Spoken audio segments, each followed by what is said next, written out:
लाखो भक्त दर्शनासाठी आसुसलेले आहेत. दिंड्यांची संख्या वाढतच चालली आहे. चहूबाजूनी जनसागर लोटला आहे.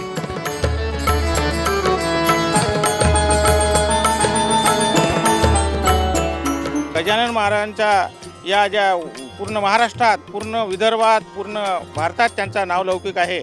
आध्यात्मिक आणि धार्मिक कार्यक्रमातून ते नेहमी त्यांची शिकवण देत असत. मला त्यांचा खूप अनुभव आलेला आहे. मी 1977-78ला खामगावला पॉलिटेक्निकला शिकत असताना मी गजानन महाराजांकडे येऊन साकडं घातलेलं होतं. तेव्हा गजानन महाराजांनी माझे स्वतः येऊन मला पेपर लिहिल्यासारखं वाटून मी त्या परीक्षेत पूर्ण उत्तीर्ण होऊन आज इंजिनियर पदावर आहे. गजानन महाराज सर्वांना पावणारे आणि गजानन महाराजांची कीर्ती सगळीकडे आहे आणि गजानन महाराज हे सर्व साधकांना पावणारे म्हणून असे संत अवलिया आहेत. गजानन महाराज की जय. गजानन महाराजांविषयी बोलायचं झालं तर गजानन महाराजांवरची श्रद्धा, त्यांची भक्ती आमच्या घरात पूर्वापार चालत आली आहे. माझी आजी आजोबा सगळे गजानन महाराजांचे भक्त होते. माझे वडीलही गजानन महाराजांचे भक्त आहेत. अचानक मला एक प्रचिती आली आणि तेव्हापासून गाढ विश्वास बसला.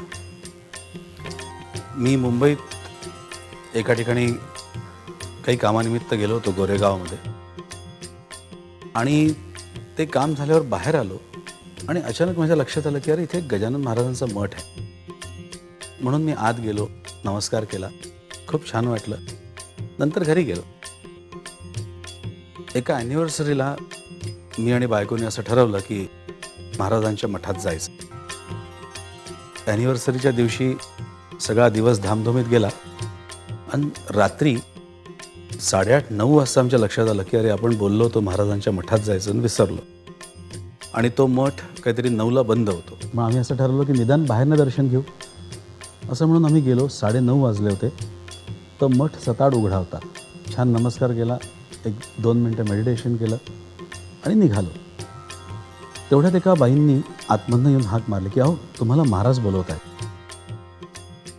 मी तर पहिल्या दुसऱ्यांदाच आलेलो या मठामध्ये.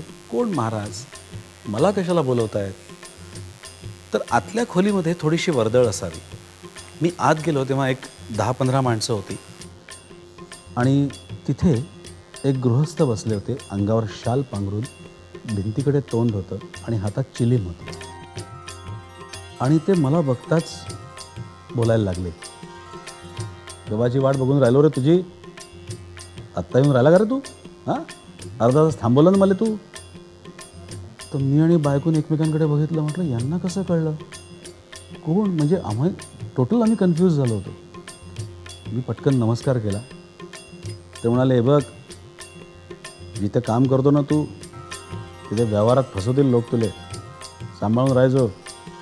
ती पोथी दे रे.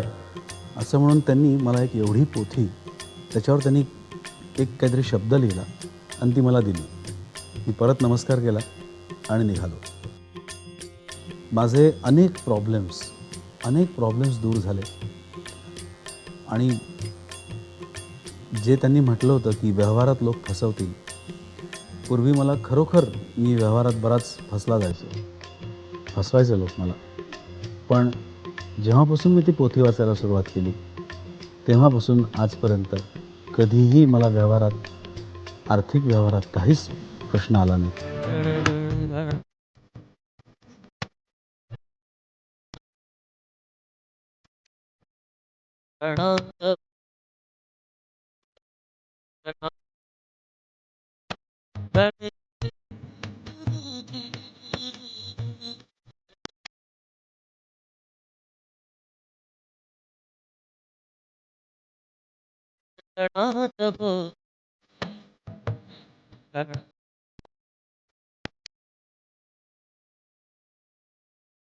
गजानन महाराज हे दैवत.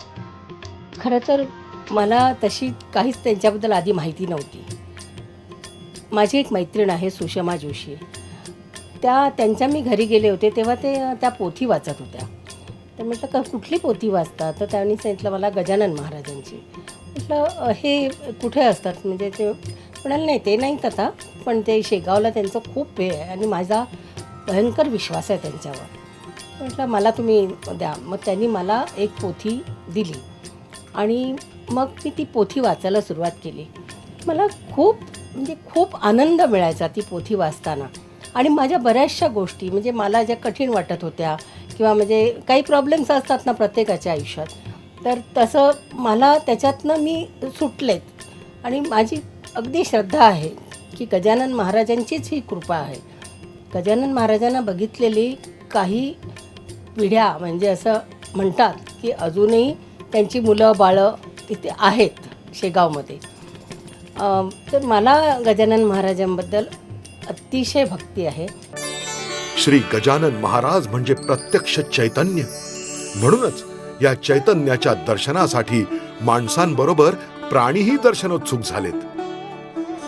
महाराजांचा प्रकट दिन सोहळा आणि त्या दिवशी मिळणारं त्यांचं दर्शन म्हणून गजराज आनंदलेत. त्यांच्या बारीक डोळ्यातला आनंद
सोहळा अतिशय आनंददायी, फार आनंददायी आहे. चारी धाम फिरलो तरी पण शेगावसारखं पवित्र स्थान कुठेही नाही. आणि इथे एवढी गर्दी असताना सुद्धा किती शांतता आहे, हे फार आनंददायी वाटते. मनाला अतिशय आनंद होत आहे की हा सोहळा आज आपल्या पाहण्यात आला आहे. ही गजानन महाराज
गजानन महाराजांचा परम भक्त आहे. माझी बायको, माझी मुलं, आम्ही सगळेच भक्त आहोत. आणि आमच्याकडे बाकीच्या देवांपेक्षा गजानन महाराजांचीच पूजा जास्त होते. आमचा जास्त महाराजांच्यावर विश्वास ह्याच्याकरता आहे की बाकीच्या देवानं कोणी बघितलं माहिती नाही, पण गजानन महाराजांनी जन्म घेतला होता. गजानन महाराजांच्याबद्दल वाचलंय, ऐकलंय आणि अनुभव घेतलाय. महाराजांनी मला दर्शनसुद्धा दिलेलं आहे. मी मिसेसला म्हटलं की तू पण माझ्याबरोबर चल, चीफ गेस्ट म्हणून एका ठिकाणी जायचं होतं. तर ठराविक ठिकाणी गेल्यानंतर आतल्या बाजूला म्हणजे इंटेरियरला ते कॉलेज होतं. आम्ही एक असं काहीतरी क्रॉस केलं जिथे आम्हाला महाराजांच्या नावाचा आवाज ऐकू आला. म्हणून गाडी थांबून परत घेतलं तर तिथं नवीन महाराजांचं एक देऊळ झालं होतं. ते बघितल्यावर आम्ही दोघं थांबलो, खाली उतरलो, आत गेलो तर तिथं एक फक्त गुराखी बसला होता. देवाचं दर्शन घेतलं, बाहेर आलो तर तो गुराखी होता तिथे. आम्ही गाडीत बसतो तर तो वाकून येऊन असं मस्तपैकी बघत होता काचेतून. थोडं मागं घेतली गाडी, एक 100 फूट गेलो नसतं तेवढं माझ्या लक्षात आलं की गुराखी म्हणजे आसपास कुठलं तरी गुरं पाहिजेत. पण येतानाही आम्हाला गुरं कुठं दिसली नव्हती आणि पुढेही कुठं गुरं दिसली नाहीत. म्हणून गाडी परत वळवून आलो तर तिथं गुराखी वगैरे कोणी नव्हता. तर असे मला गजानन महाराजांचे अनुभव खूप आलेले आहेत. त्याच्यापैकी हा एक होता. मी मराठी सिरियल चालूच करतो आहे. तर माझ्या शुभेच्छा, माझ्या परिवाराच्या शुभेच्छा मी मराठीला, की ह्यांची ही सिरियल खूप चालो आणि खूप लोकांना माझ्या महाराजांचं दर्शन होतं. संस्थेतर्फे शेगावखेरीज इतर अनेक तीर्थक्षेत्री भक्त निवासाची सोय आहे. शेगाव येथील भक्त निवासात हजारो भक्तांची राहण्याची सोय अत्यंत अल्प दरात केलेली आहे. भक्त निवास आणि आजूबाजूचा परिसर अतिशय स्वच्छ आहे.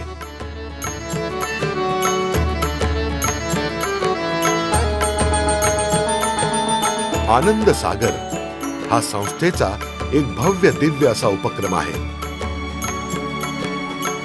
जवळजवळ 150 एकर जागेवर हा प्रकल्प राबवण्यात आला आहे. आनंद सागर इथे जाण्या येण्यासाठी संस्थानानं विनामूल्य बस व्यवस्था केलेली आहे. भक्तांच्या सोयीसाठी आनंद सागर इथेही भव्य भक्त निवास आहे. गजानन महाराज संस्थान शेगाव या संस्थेतर्फे समाजाच्या विविध वर्गांची विविध अंगांनी सेवा केली जाते. संस्थेचे 40हून अधिक प्रकल्प आहेत.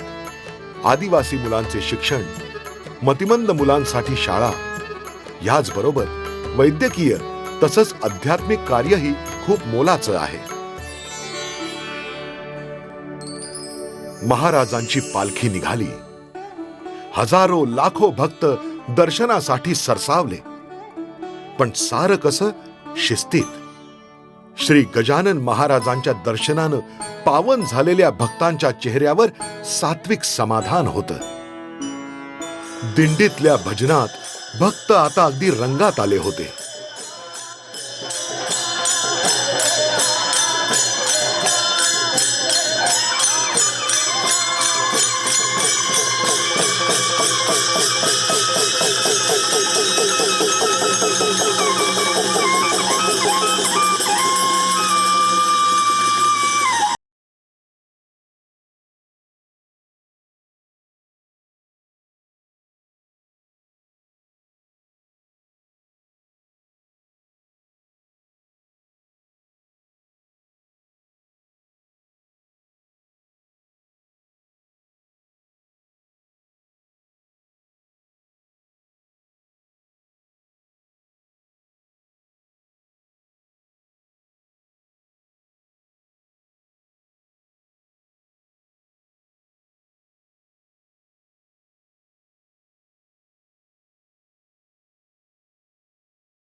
हा इच्छाराम शेठ यांचा वाडा, व्यंकटलाल बाजूला आणि व्यंकटलाल आणि इच्छाराम हे दोघं भाऊ.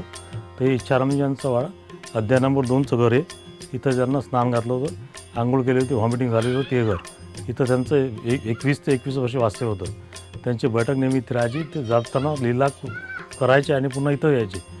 त्यांचं व्यंकटलालजी जे प्रेम होतं, त्यांची बैठक वगैरे सगळी इथेच होती. ते लीला करायसाठी जायचे दुसरीकडे, पण नंतर शेवटी इथंच यायचे. महाराज हे ब्रह्म आहे. आज जी शेगावला एवढी मोठी प्रचिती येत आहे त्याचं कारण हेच आहे की ते सगळ्यांची इच्छा पूर्ण करतात. फक्त त्यांचं एकच आहे की जे आपण म्हणजे त्यांना आपली हाक आहे ती आपल्या म्हणजे पोटाच्या भूमीपासून असायला पाहिजे. आपण जेव्हा कळकळीने त्यांना आवाज देतो तेव्हा ते आपल्याजवळच आहे, ते गेले कुठंच नाही. म्हणून आज ही शेगावला जी प्रचिती येत आहे, एवढं गर्दी होत आहे, लोकांना पाहत आहेत, त्याचं कारण हेच आहे की कांतींची मूर्ती जी आहे ती संजीवनी आहे ज्ञानेश्वर महाराजांसारखी. तर त्याची प्रचिती आपल्याला येतं सगळ्यांचं.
हे गोमाजी महाराजांचं समाधी मंदिर.